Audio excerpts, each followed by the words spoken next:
Hello friends, and welcome to The Hanged Man in the Moon. If this is your first time here, welcome. Thank you for coming. I'm pleased to meet you. If you've been here before, thank you for returning. I'm truly honored.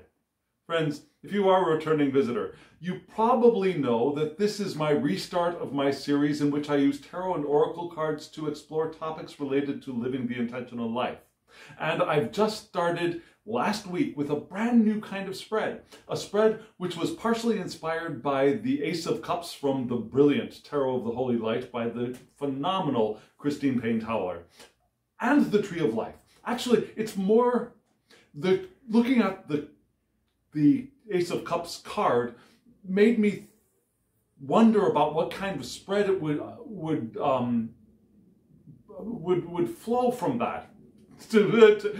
Yes, what spread would flow from the Ace of Cups, from that watery card? And it took me a while, looked at the guidebook, and then it struck me, the Tree of Life. And I've got a whole video explaining this spread, and you might want to jump over and see that, just in case you haven't, because it will help you understand the layout, the format, and I'm not going to go into a deep explanation of this spread, but instead I'll put a card up here, and you can hop over, look over, watch that video, and get a sense of what this spread is going to look like and how we're going to read it. Right now, I'd like to ask you a question. Before we look at the spread, what do you think of duality? What do you think of this idea of dualism, of binary, splitting things into hot, cold, high, low, inside, outside, male, female? I mean, there are many aspects in our lives that we have been partially socially trained, but also being human, we tend to divide things into opposites, binaries, things I like, things I don't like. Yeah?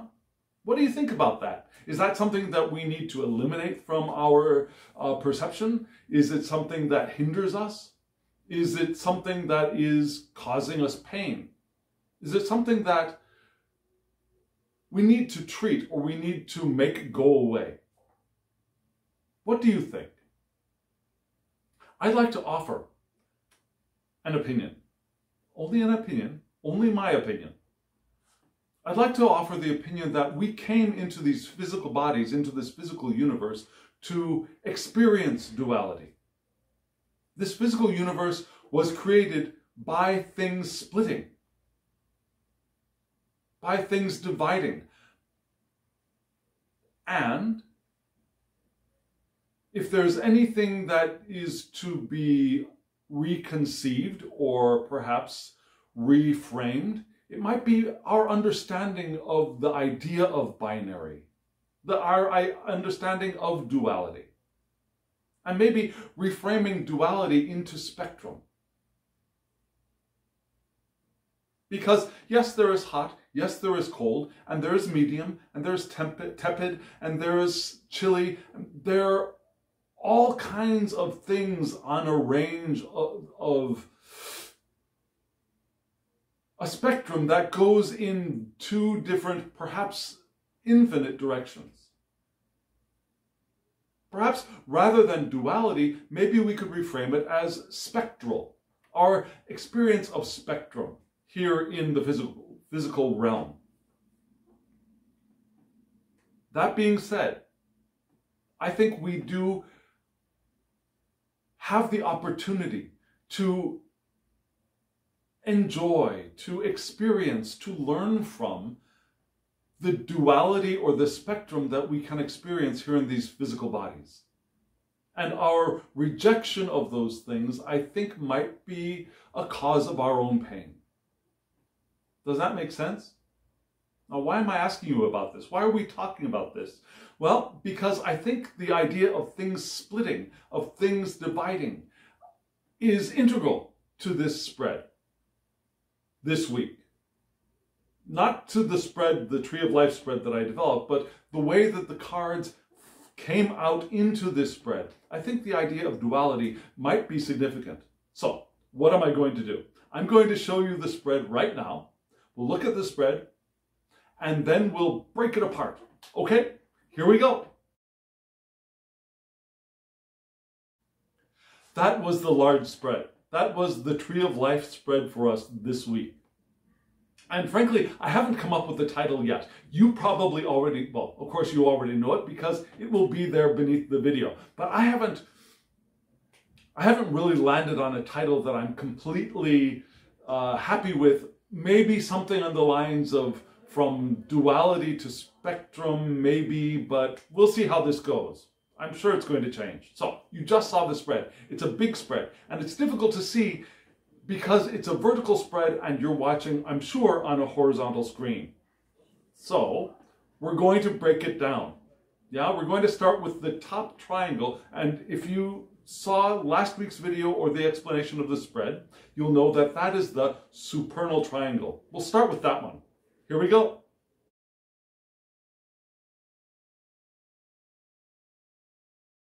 You just saw the supernal triangle. And starting with Kether, we had the Two of Wands. And then in Chokmah, we had the Queen of Cups. And then in Binah, we had the Eight of Discs in reverse. So we're going to start, of course, with the card that lands in Kether, because that's where the message, the answer to the question that we pose to the tarot, enters into our pre-conscious. This is the supernal triangle we can't comprehend. Yeah, this is above the human ability to understand. This is where our eternal natures lives. Now, the eternal nature that we are, manifesting in these beautiful human bodies, lives in that realm of the supernal triangle. It's the pre-manifest. We can't completely understand it. And yet, still, with this spread, the beginning of the message starts from the crown with Kether and then moves through the rest of the Tree of Life until it manifests fully in Malkut, right? So, the message begins with the Two of Wands, upright. And let me show you that card again, up close and personal. There you go. You see this beautiful burst of sunlight beaming down two different kinds of energy into our world, into the spread, actually, in a way. This is the Two of Wands, and you can see one of those rays is kind of smoky red, and it causes a greenish yellow fire. And another one of those rays of energy is more pristine, more focused, and it's white, and it beams into the world and causes a yellowish red fire. So we've got two very different kinds of fire. There's a kind of duality here. Of course, it's a two, so that helps with that interpretation, doesn't it? Now we've got this duality of energy beaming from the single source of the sun.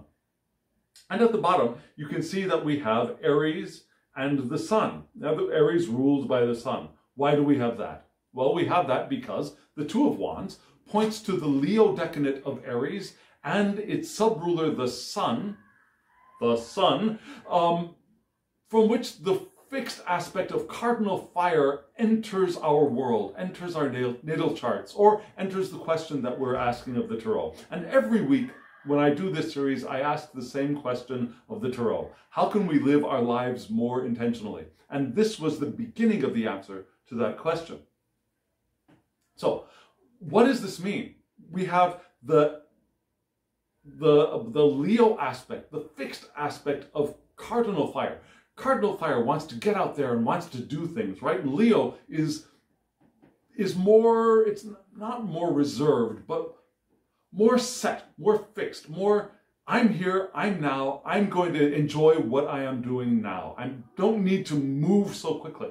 Now, so Leo can slow Aries down just a little bit in a good way, but very energized with the sun. The sun energizes everything, right? We also have a complement here of Mars in Taurus. Mars in the house, in the first house of his partner, Venus. Because Taurus is the domicile of Venus. So Mars is in his partner's house, the first one, the fixed one. Now we've got another fixed energy here. So Mars in Taurus is like, yeah, and Look at all this stuff that I've got. There's a lot there to deal with for Mars, who wants to move ahead, especially in this wet way, from moving down the zodiac into Cancer and then Leo. Mars at this side is like raring to go, right?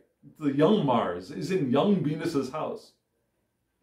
So what is this telling us? Well, this is telling us that this is showing us actually that there are two ways that matter receives energy, solar energy. And one of those ways is the way of wrath. And that is with friction and stress. Yeah, the detritus, the dead stuff from the past, is burned up. It's consumed as fire, but it's consumed as fuel for growth. Yeah, and here we have that green energy of the plants growing. Now it gives vegetative life. It creates life. It's that powerful burst of energy that penetrates consciousness and creates life. On the other side, there, we have the way of love, or the way of mercy, perhaps, of warmth and light, inspiring our lives. One imposes transformation at a rapid pace. One inspires our growth and our development in a nurturing way, awakening us to evolve and awakening to the buds of spring. Yeah, the awakening to the buds of spring, the burning of the compost for things to burst forth in life. Two different ways.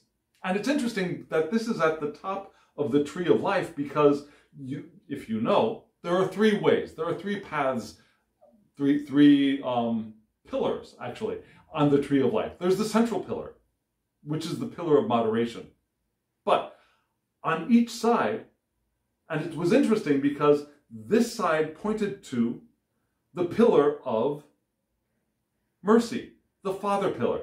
This pillar pointed to the pillar of scrutiny, the mother pillar. Isn't that interesting? That this harsher light pointed to the harsher pillar, and that this softer light pointed to the softer pillar. I thought that was just fascinating. And so we begin knowing that there are two ways for us to receive energy from the divine, and two ways for us to grow. And we can experience that as the duality. But it doesn't have to be a duality of split, this or that. It can be this and that. Why do I say that? Let's look at the next pillar, the Binah. The Binah. Let's look at Binah, which gave us the Queen of Cups here, which is the moon in Cancer. And look at this. Again, we've got that idea of two things streaming out, right? This beautiful, beautiful Queen of Cups figure is Melusine or Melusina, which is the spirit of springs and rivers, the spirit of fresh water. And you'll see that she's got two tails up there. She's got two wings, of course. Generally, most feathered creatures have two wings, at least in the universe that I know. And above her, there's a beaming sun of a cup, right? This sun and that cup are echoes of each other, I think.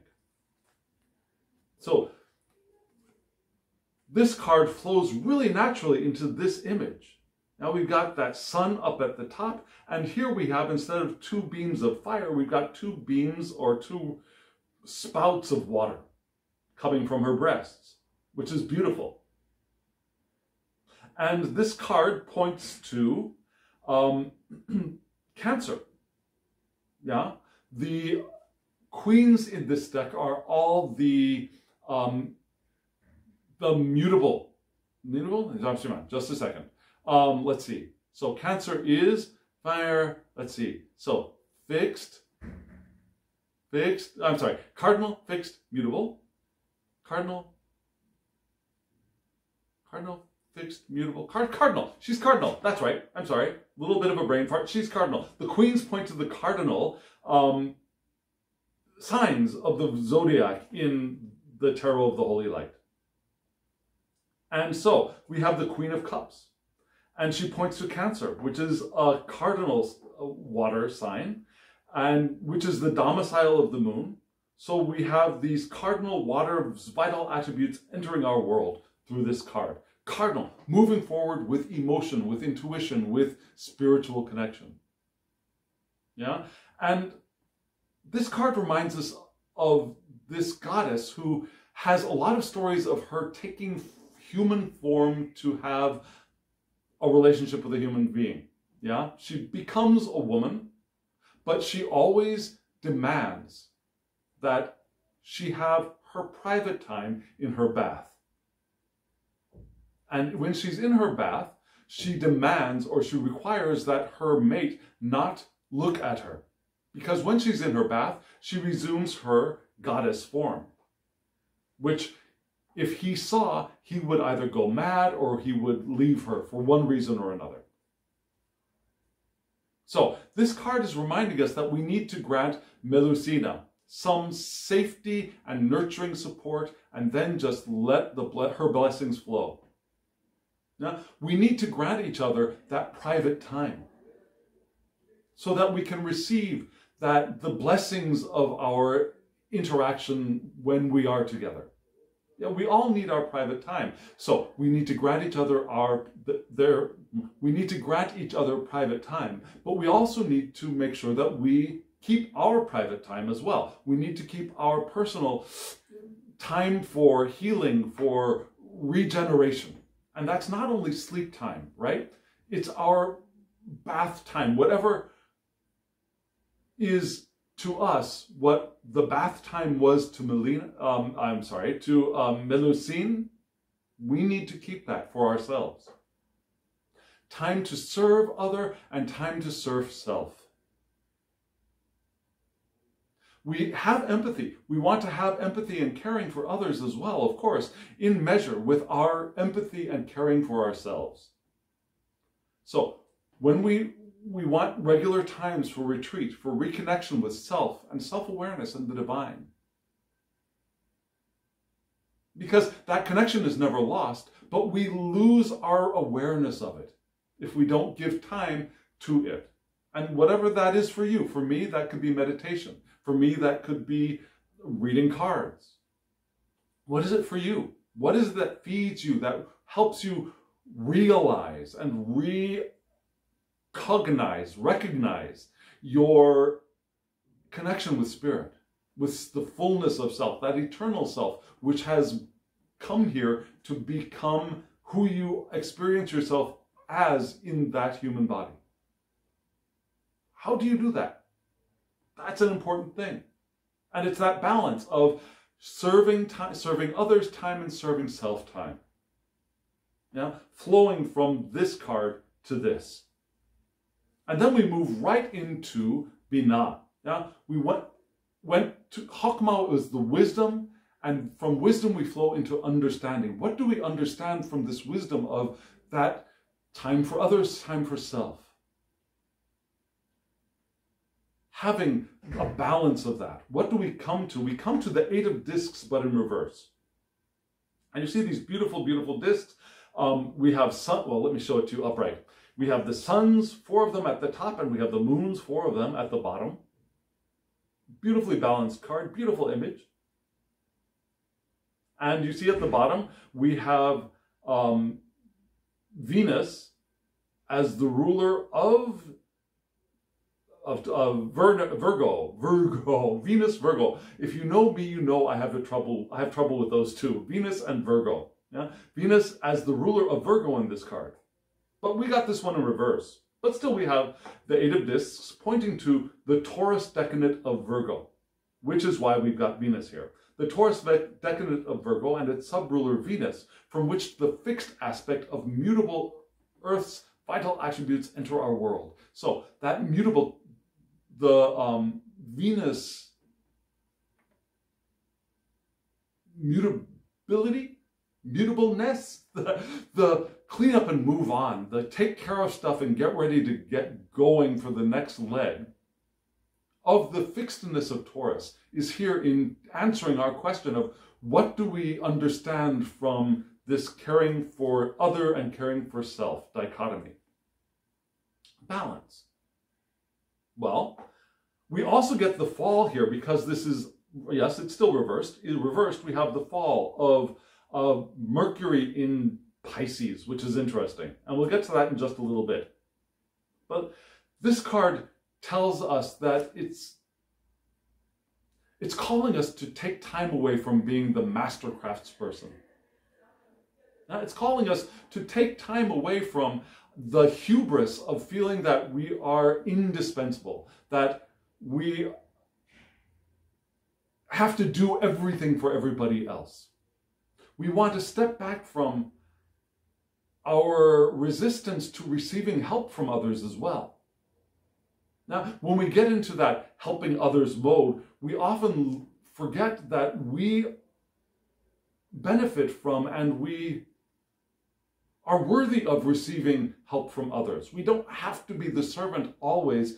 We can be the servant who also receives. Yeah, the giver who receives. So this card is reminding us to take a step back from trying to be the controller, the master of everything. Yeah? It also might be reminding us that we may be experiencing a moment of not being able to let go of shit, let go of stuff. Yeah? We want to be able to delegate tasks. We want to be able to receive help. And we want to be able to let go of stuff that it's time to let go of. So, selfhood could get, because selfhood, ourselves, could get lost in the work that we are engaged in, becoming trapped and owned by it.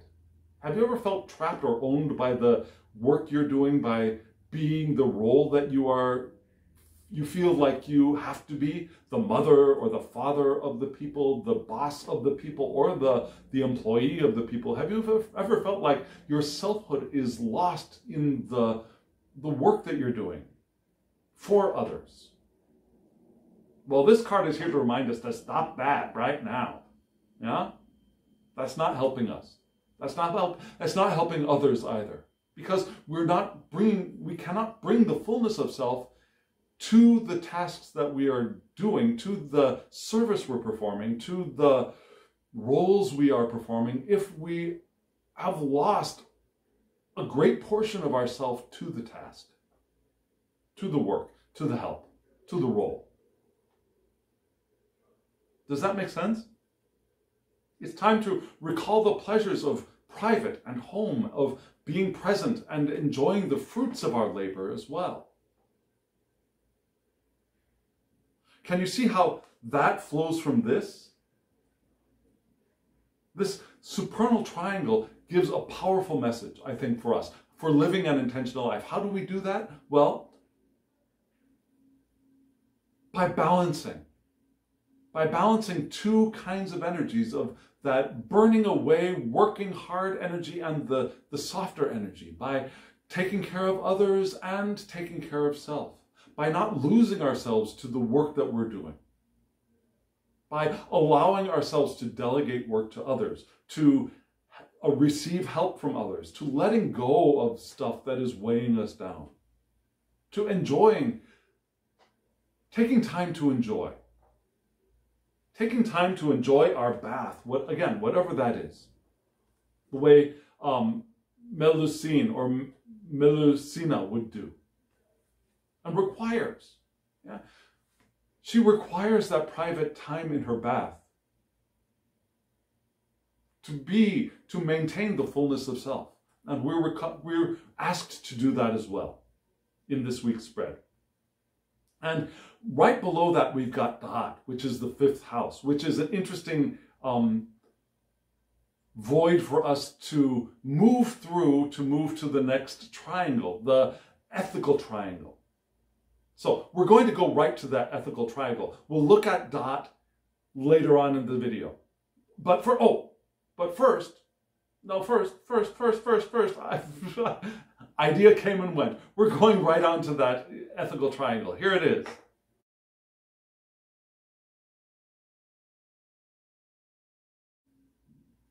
You just saw the ethical triangle. Yeah, the ethical triangle. We had 3 cards, it's a triangle, and we start with Chesed in spot number 4, then we go to Geberah, and then we go to Tipreth, the heart. The heart, I've got my heart stone right here above my heart. This is where Tipreth might live in the body. Yeah, so we'll start with Chesed, and you saw that we got in Chesed, Isis unveiled, the Empress. Yeah, in this deck, the tarot of what is called the Egyptian Tarot by the Brotherhood of Light. Empress is called Isis Unveiled because what is often called the High Priestess, number 2, is Isis Veiled. And Isis Unveiled is kind of the combination of the Magus and the High Priestess in that deck. Yeah, so the Empress is, yes, it's still got that female form, but it's not only female. There's a sense of balance of male and female in this card. And the creativity that is generative of that combination. But we'll get to that in a moment. So we start with Binah, our loving kindness, our compassion, our mercy emerges from the Empress. And then Gebereth, our severity and our strength comes from the 6 of Wands. A very good reply or a very good spot holder for Gebereth, yeah? The 6 of Wands. And then in Tipreth, the heart, we have the King of Discs. Now, in this deck, the King of Discs is an air card. The disc is the king. The discs are air suits. So the King of Discs is the air king. So we're going to start with Chesed, of course. You'll start with Chesed. Here's Isis Unveiled, and we have this beautiful image of Isis sitting on a box with all these eyes. Do you see that river that seems to flow diagonally through that box of eyes? We got the idea of that combination of male and female in that solid box. Yeah, she's got a snake of enlightenment growing from her forehead. She's holding a wand of kind of male phallic kind of wand in one hand, and she's also got the bird, the eagle, I think, in the other, for spirit, for and again enlightenment. And you can see at the bottom that, is it the bottom or it's the top on this card? It's the top. We've got Libra, and at the bottom we've got Venus, because the Empress in this deck points to Libra. No, we don't have Venus. I'm sorry. We've just got Libra. The Empress in this deck points to Libra, which is the domicile of Venus, from which these cardinal air's vital attributes enter our world. Cardinal air is entering our question, is entering the tree of life through this card. We also have the letter Gimel down at the bottom. Let me show you which one is Gimel. This one here, right by my finger, that's Gimel, which is a camel or a rope. Can also mean harmony, but it's also the homophone, it sounds like, it's the homophone for the word meaning to nourish until completely ripe. Like you nourish a tree until the fruit is ripe, or you nourish a child until it's ready to move out and move into its own life. Okay, there we go. It's also, number 3, points to the rune Thurisaz from the Elder Futhark. And the Thurisaz is the letter of power, but also protection. And so a lot of things come through in this card, overcoming obstacles, marriage or action, actions and reactions, yeah, doing and that kind of karmic cycle, line of least resistance. There are possible meanings, but I think some more appropriate or more related meanings for this card are things like success in creative pursuits, mind over matter, thoughts are things, yeah, our thoughts become, and our mind drives matter. That's, I don't want to say controls. We're not like we're not operating the handles on a forklift when we are we are working with matter with mind. It's not that way. It's not like a joystick moving things around on a video game, but rather mind manipulates and mind directs the flow of matter, which is a little bit different. I hope that difference is clear. So we got that here. We also have the union of minds, yeah? My mind and your mind. Also the conscious and the unconscious mind. The human mind and the eternal mind of the eternal self. Those unions of minds are indicated here. Social activity, mental and social pursuits. So we'll notice a lot of social interaction being highlighted in this spread as we move forward. And we had a little taste of that up in the supernal triangle, right? It's time for ourselves and time for others. But that time for others can be service. That time for others can also be social. It can be thoughtful. It can be interactive rather than instead of just serving, right? We can meet as equals as well in this card. And that is the mercy. That is the compassion and loving kindness that flows from that balance of personal time, private time, of the two different energies that flow from the eternal nature that we are into the tree of life that we are living in the bodies that we are manifesting, co-manifesting. So here is the harmony, the loving kindness, the compassion. Now this is our Venus in Libra, balancing things, right? Balancing and interacting and being social. And this drives us, moves us to the harsher portion, this more severe portion, but also the portion of strength. Yeah, here with the Six of Wands. And you can see 6 wands kind of just floating there as triangles, pointing up. They are 2 supernal triangles, right? And you see at the bottom we have Mars in Leo, right? We've got Mars down at the bottom and we have Leo up at the top, Leo and Aries, because the 6 of Wands points to the Aries decadent of Leo and its subruler Mars, from which the fixed aspects of cardinal fire attributes enter our world. So at the top we had the Leo decadent of Aries. Here we have at the top we had, the Leo decadent of Aries. Here we have the Aries decadent of Leo, flowing down the mother pillar. Interesting, don't you think? And this is where our strength is. Our strength is here. We also have the exaltation of the sun in Aries. A lot of Aryan energy along with Leo energy here. And at the entry point with Kether. So what is this telling us? Well, it's also, I don't know, can you see the constellation there? There's a constellation on this cards 1 through 9 of the minor arcana in this deck. And this constellation is Corvus.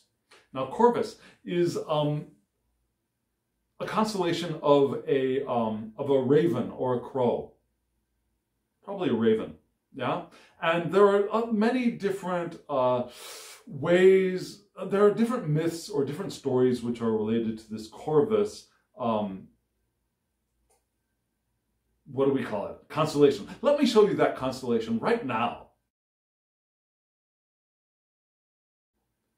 So that was the constellation Corvus. And the main story that I want to relate here is the story of Corvus and Apollo. Because Apollo one time was thirsty and had been feeling that Corvus, this raven, might be a little bit unfaithful, might be not so trustworthy. So he gives Corvus a cup and says, "Fetch me some water." And Corvus takes the water and goes to fetch, and at this point, Corvus was a pure white bird, kind of like a dove. And Corvus goes to fetch water for Apollo, but he noticed some figs, and he stopped to eat the figs, and he got full. And then you notice how late it was. So he went back to Apollo, and, he stopped to eat some figs. But he needed an excuse for not having any water, right? So What he did was he lied. He came up with this lie and said that a snake, Hydra, had prevented him from getting the water for Apollo. Yeah? So what he did was he brought the snake and the cup along with him to Apollo. Now, why didn't he just, instead of doing that, go get water and bring that back? That's the way myths go. He brought the snake and the empty cup back to Apollo and said, this is the snake that kept me from getting the water. Now, of course, how could I carry the snake when the snake was preventing me from fulfilling my task? Don't ask me. So he brings the snake back to Apollo with the empty cup, and Apollo realizes that Corvus was just effing with him, and so he gets mad, and he throws the snake, he throws the empty cup, and he throws Corvus up into the sky, and they become constellations, and they're all in the same area. And he threw the cup just far away enough away from Corvus so that Corvus would be eternally thirsty. That's the story. So we got the idea of the potential of maybe not fulfilling our tasks, not maybe coming up with excuses to fulfill ourselves and not do the things that we promised to do is part of this card. But what are the main things with this card? We've got a powerful love nature. Yeah? Possibly a sexually driven love nature. Also music, art, drama, things that I like. Or business related to artistic nature. Things relying on our good taste, our good sensibilities. Those are possible ideas. But other things that I think are more pertinent here are the emphasis of moderate aims and goals. Yeah? This card is reminding us to balance both pleasure and practicality, which Corvus did not do. Yeah? Do the practical thing and do the pleasure. Have a little bit of the figs and go get the water. Yeah? Social activity to promote our business, or the things that we're doing. Our interactions with other people could be beneficial for the work that we're doing. Good manners with friends, being polite with people, taking care of people socially as well. Also, one of the books says the soft sell brings more success. So you're not trying to, when we're trying to do things, we don't want to hammer people over the head with them. We want to do things with good manners, with selling things softly, rather than doing the Aries thing of trying to drive things home. We want to bring the enjoyment of a Leo into the mix. And also the sun in Aries is here to remind us that we have authority through our own individual efforts. We have that, but we don't want to use it so hard. We have the authority and we have the potential to use it softly. Yeah? Being confident and eager to take lead roles, but doing it softly, with enjoyment, with the anticipation of enjoying interacting with other people, rather than, I'm in charge, you know? We don't want to be satisfied with mediocrity, but we don't want to bash the good stuff into place. We want to do it softly. Yeah, we don't want to be satisfied with mediocrity. That's not what the soft sell is all about. That's not what moderate aims and goals is about. It's not being satisfied with mediocrity. It's knowing how to do things in a very balanced way. Being active and receptive. That's the moderate path. That's the central pillar of the Tree of Life. And so, on that central pillar, we move from the Six of Wands of, okay, yes, our strength and our severity, yes, we have the sun in Aries, but we want to do it with moderation, emphasizing, balancing pleasure and practicality, and doing things softly. So that moves us to the heart. And in the heart, we've got the King of Discs. And the King of Discs, you can see at the top is Gemini. Because like I said, maybe you couldn't see, here it is, Gemini. And we see the king sitting on a throne, a beautiful throne. And beneath the throne, we see these, the twins, right? We see the twins, Gemini twins at the bottom. You see them down there at the bottom? So, yeah, the king of discs is a king of the air suit, Gemini. So, the king of discs points to Gemini, which is the domicile of Mercury, from which these mutable air's vital attributes enter our world. Mutable air, right here. So what does that mean? Well, Gemini. What is Gemini? Gemini can be restless, changeable, energetic, and enterprising, but sometimes they lack the stick-to-itiveness. They lack the ability to keep focused over long periods of time, right? They can get distracted. Kind of like Corvus, the crow in the this constellation. But they're versatile, right? They're quickly acquiring new skills and dexterity. They can learn how to do stuff with their hands as well. But they need to express themselves. They're talkers. They need to express their ideas. And that expression of thought can be more important than the material gain, the material success. That might be more important to perhaps the king of the Taurus. Taurus? No.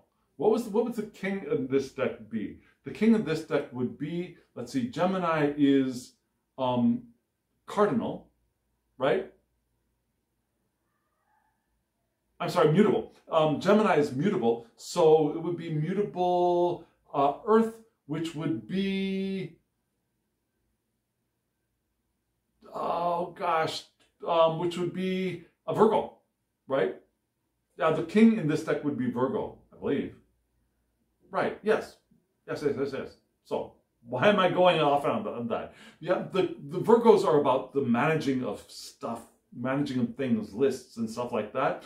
Gemini, not so much that. This is about expressing stuff, learning stuff, exploring stuff with the mind. Also, intuition and reason are fairly well developed in this suit, in this card, in this zodiac sign as well. Fond of all kinds of knowledge, good teachers. These people can be good teachers. But we are asked to evaluate our personal activities properly, or we might get our changeableness, our Gemini natures might get a little bit might take over. Yeah? And often we're able to follow more than one task, more than one occupation at a time with this card. So at our hearts, what do we get here? From the Six of Wands. From the Six of Wands, where we've got that power used softly, where we've got the art, the business of art, the business of our craft, where we've got the soft sell bringing more success, where we've got social activities promoting what we're doing. We move into here with our recognition that at our heart we can do more than one thing at a time. And that our ability to communicate what we are experiencing and what we know is high and helpful. That our versatility of being able to do more than one thing at a time can also be very helpful. That is what is at the heart of our nature here in this tree of life that we're exploring today. That we started with that duality. Here we've got another kind of duality, but we can manage it here with Gemini. Remembering that we want to be very clear in evaluating what we're doing so that we don't get to that fickleness that Gemini can move into. Now, we want to be selective still. We want to be clear about what things we're focusing on so that we don't bounce off of the walls with, what about that? What about that? What about this? What about that? Right? So if we keep that presence, we can handle a lot of stuff. But we're going to see that we want to keep that in balance. And let's move on to that. We're going to move into the astral triangle, which is the triangle that is the closest to our cognition. right? The supernal triangle is far away from our ability to understand. The ethical triangle is a little bit closer. We can sense it vaguely in our peripheral vision. Here, the astral triangle, we can formulate in our minds. And of course, Malkuth is the manifestation. So we're going to move right on to the astral triangle with another deck. Here we go. Hello, friends. Are you a little bit surprised? Well, I've decided that this spread is going to require me to do this in 2 videos from now on. So I'm stopping part 1 right now. And we'll move on to part 2. I'll have a link either in a card up there or in the description box below, so you can hop over and look at part 2. And I hope you will. If you are still here, please hit that thumbs up button so YouTube gets the idea that you got something out of this video and other people might get something out of the video. It draws more eyes to the channel. Subscribe if you haven't subscribed, and hit the alarm bell so you get notifications of when I upload videos. I do about 3 or 4 a week now, so you might want to get the alarm. Oh, and if you want to know about the decks and the creators, there will be a short clip in just a moment that gives you the names of the decks and the names of the creators. And in the description box below, there will be links. You can go hop over, take a look, and maybe even buy 1 or more of the decks. I highly recommend them all, especially the Tarot of the Holy Light by the beautiful Christine Payne-Towler. That's the deck that got me into this whole study of the continental tarots, and I highly recommend it. And if you want a reading from me, my email address is below. Shoot me an email to thehangedmaninthemoon@gmail.com. We'll get you a reading. I would really love to serve you in that way. So friends, now, as always, I wish you love, joy, well-being, and pure awareness. See you in part 2.